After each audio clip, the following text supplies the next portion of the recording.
കൗൺസിലർമാരെ പോലും വിളിച്ച് 30 ലക്ഷമോ 50 ലക്ഷമോ വാഗ്ദാനം ചെയ്യാൻ, വൈസ് ചെയർമാനും ചെയർമാനൊക്കെ വാഗ്ദാനം ചെയ്യാൻ ഇങ്ങനെ തരണ്ടായിട്ട് പോയത് നമ്മുടെ നാട്ടിലെ CPM. ശരിക്കും എനിക്ക് അവരോട് സഹതാപമാണ് തോന്നുന്നത്. CPM-നെ സംബന്ധിച്ചിടത്തോളം അവർ 30 കൊല്ലം നഗരസഭ ഭരിച്ച ആളുകൾ, ഒരു 5 വർഷം പോലും അവർക്ക് പ്രതിപക്ഷത്തിരിക്കാനുള്ള ക്ഷമയില്ലേ? അപ്പോൾ അവരിതിനെ കാണുന്നത് ഒരു കറവപ്പശുവായിട്ടാണോ? അപ്പോൾ ഇതൊക്കെ ഒരുപാട് സംശയങ്ങളാണ് ആളുകൾക്കിടയിൽ ഉണ്ടാകുന്നത്. അപ്പോൾ സ്വാഭാവികമായിട്ടും ഞാൻ പറയുന്നൊരു പ്രധാനപ്പെട്ട കാര്യമുണ്ടോ, ഇത്തരത്തിലാണ് CPM-ൻ്റെ ചിന്താഗതിയെങ്കിൽ അടുത്ത കാലത്തൊന്നും CPM രക്ഷപ്പെടാൻ പോകുന്നില്ല എന്ന് മാത്രമേ എനിക്ക് പറയാനുള്ളൂ. കാരണം കൗതുകകരാണ്. ഞങ്ങളിതിൻ്റെയൊക്കെ കാര്യങ്ങളും ഇവരൊക്കെ വിളിച്ച കൗൺസിലർമാർ ഇത് റെക്കോർഡ് ചെയ്തിട്ടുണ്ട്. വിളിച്ച നേതാക്കളെയും ഞങ്ങൾ കൃത്യമായിട്ട് അറിയാം. ഇതെല്ലാം പുറത്തുവിട്ട് ഞങ്ങൾ അവരെ അപഹാസ്യരാക്കാൻ ശ്രമിക്കുന്നില്ല. കാരണം അത്ര ഉയർന്ന ആളുകളാണ്. അപ്പോൾ അവരൊക്കെ ഇങ്ങനെയൊക്കെ ചെയ്യുമ്പോൾ ഏറ്റവും മിനിമം ആലോചിക്കേണ്ടത് അവർ ജയിപ്പിച്ച മനുഷ്യരോട് കൂറുള്ളവരായിരിക്കും.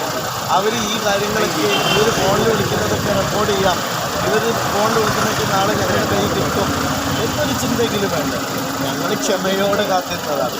ഇതൊന്നും പറയാതിരിക്കാൻ കഴിയാത്തവർക്കാണ് CPM-നോട് പോകുന്നത്. പിന്നെ ഇപ്പോൾ CPM-ൻ്റെ ഓഫീസ് ആക്രമിക്കുന്ന കാര്യം ഞങ്ങൾക്ക് എന്താ? ഞങ്ങൾ CPM-ൻ്റെ ഓഫീസ് സംരക്ഷണം കൊടുക്കും.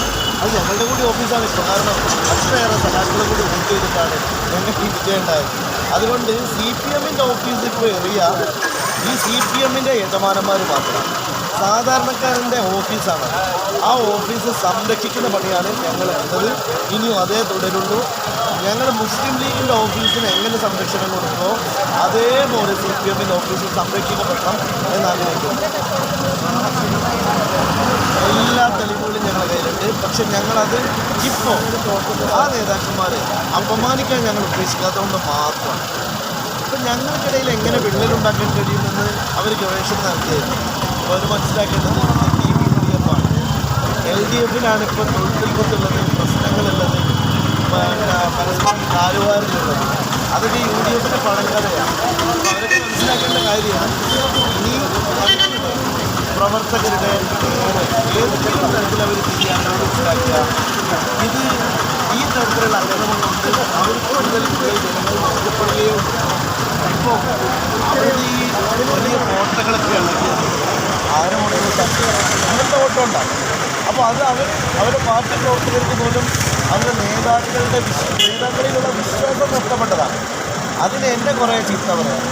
അല്ലെങ്കിൽ ഞാൻ ഇവിടെ വന്നതിന് ശേഷമാണ് ഈ കലാപമൊക്കെ ഉണ്ടായതെന്ന് പറയും. കലാപം ആരുണ്ടാക്കിയത്? ഇതിന് മുമ്പുണ്ടായിട്ടില്ല. മുമ്പത്തെ കലാപങ്ങൾക്ക് ആരുണ്ടാക്കിയത്? പക്ഷെ ഒരു കാര്യം പറയാം, CPM വിചാരിച്ച പോലെ വെള്ളരിക്ക പട്ടണമാണ് പെരിന്തൽമണ്ണ എന്ന് വിചാരിച്ച് തലയിൽ കയറി ഡാൻസ് ചെയ്യാൻ വരണ്ട. അപ്പോൾ അത് ഞങ്ങളെ സംബന്ധിച്ചിടത്തോളം അതിനൊക്കെയുള്ള കരുത്തും ശക്തിയും UDF-നാണ്. പക്ഷെ ഞങ്ങൾ സമാധാനം ആഗ്രഹിക്കുന്നതുകൊണ്ട്, ഞങ്ങൾ സമാധാനം ഇഷ്ടപ്പെടുന്നുണ്ട്. ഞങ്ങൾക്കെതിരെ എറിയാൻ വെച്ച കല്ലിൽ ചൂണ്ടിക്കാണിച്ചിട്ട് ഇത് UDF എറിഞ്ഞ കല്ലാണെന്ന് പറഞ്ഞാലൊന്നും വിശ്വസിക്കില്ല. പോലീസിന് ഇക്കാര്യം നല്ല ബോധ്യമുള്ളത് കൊണ്ടാണ് പോലീസ് യഥാർത്ഥ പ്രതികളെ ഒരു ആത്മഹത്യ പിടിച്ചല്ലോ. ഞങ്ങൾക്കെതിരെ അല്ലെങ്കിൽ ഞങ്ങൾ ഈ കേസിൽ അവർ ഉൾപ്പെടുത്തിയ 3 പേര് ഞങ്ങളുടെ ഏറ്റവും പ്രധാനപ്പെട്ട സ്ട്രൈക്കേഴ്സായിട്ടുള്ള പ്രവർത്തകരാണ്. അട്ടിമറി വിജയമുണ്ടാക്കാൻ വേണ്ടി കഠിനാധ്വാനം ചെയ്ത നേതാക്കന്മാരാണ്.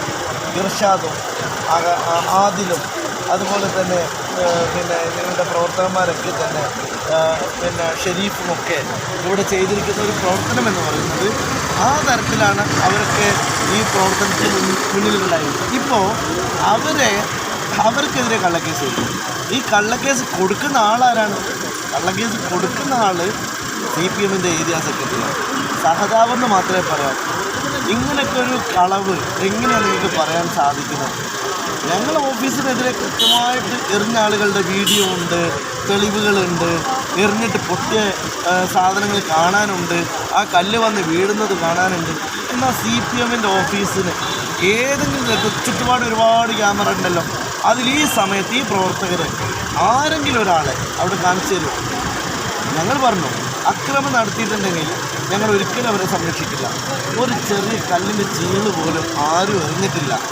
അപ്പോൾ ഇത് എറിയാത്ത ഒരു കാര്യം എറിഞ്ഞു എന്ന് വരുത്തി നാട്ടിൽ കലാപം ഉണ്ടാക്കാനാണ് അവർ ശ്രമിച്ചത്.